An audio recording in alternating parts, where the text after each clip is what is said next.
एक राजा हमेशा उदास रहता था। उसका मन भटकता रहता था। लाख कोशिश करने के बावजूद उसके मन को शांति नहीं मिलती थी। राजा की इस उदासी के कारण उसका मन राजकाज के कार्यों में नहीं लगता था, जिससे राजकाज के कार्य प्रभावित हो रहे थे। राजा के दरबारी व मंत्री भी राजा की इस समस्या का समाधान नहीं कर पा रहे थे। एक बार उसके नगर में एक भिक्षु आया। भिक्षु के ज्ञानपूर्वक उपदेश से राजा बहुत प्रभावित हुआ। उसने भिक्षु से पूछा, मैं राजा हूँ, मेरे पास सब कुछ है, किंतु फिर भी मेरे मन में शांति नहीं है, मुझे क्या करना चाहिए? भिक्षु ने राजा की बात पर गौर किया और फिर कुछ सोचकर बोले, राजन, आप प्रतिदिन भेष बदलकर अपनी प्रजा के बीच में जाएं और यह जानने की कोशिश करें कि प्रजा का क्या हाल है और आपका राज्य कैसा चल रहा है। राजा ने भिक्षु की बात मानी और प्रतिदिन भेष बदलकर प्रजा के बीच जाने लगा। प्रजा के बीच जाने से राजा को बहुत हैरानी वाली बातें पता लगी। उसे पता चला कि प्रजा बहुत दुखी है।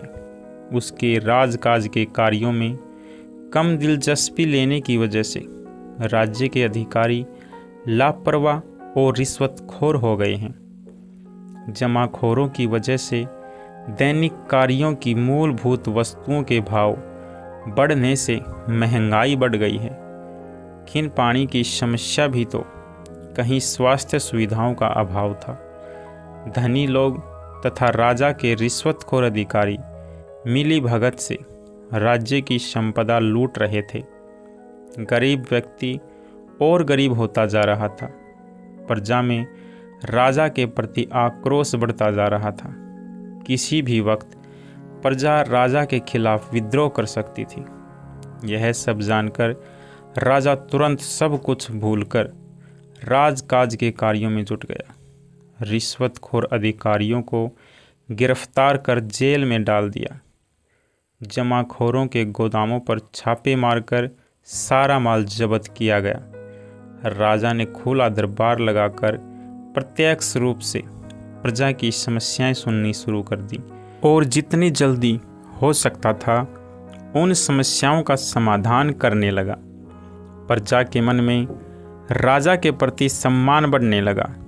कुछ दिनों बाद भिक्षु राजा से मिला और पूछा, राजन, आपको कुछ शांति प्राप्त हुई? राजा बोले, मुझे पूर्ण रूप से शांति तो नहीं मिली, किंतु जब से मैंने अपनी प्रजा के दुखों के बारे में जाना है, मैं उनके दुख निवारण में लगा हूँ। इससे मेरे मन को थोड़ी थोड़ी शांति मिल रही है। तब भिक्षु ने समझाया, राजन, आपने शांति के मार्ग को खोज लिया है, बस उस पर आगे बढ़ते जाएं। एक राजा तभी प्रसन्न रह सकता है जब उसकी प्रजा सुखी हो।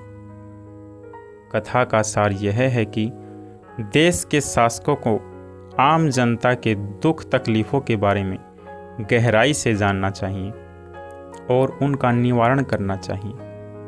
अगर आम जनता सुखी होगी तो देश के शासक भी सच्चा सुख अनुभव कर सकेंगे और देश तरक्की की राह पर चलेगा। नमस्कार मेरे प्यारे दोस्तों, आपको यह कहानी कैसी लगी कृपया करके कमेंट बॉक्स में ज़रूर बताएं। तब तक के लिए आप सभी का बहुत बहुत धन्यवाद।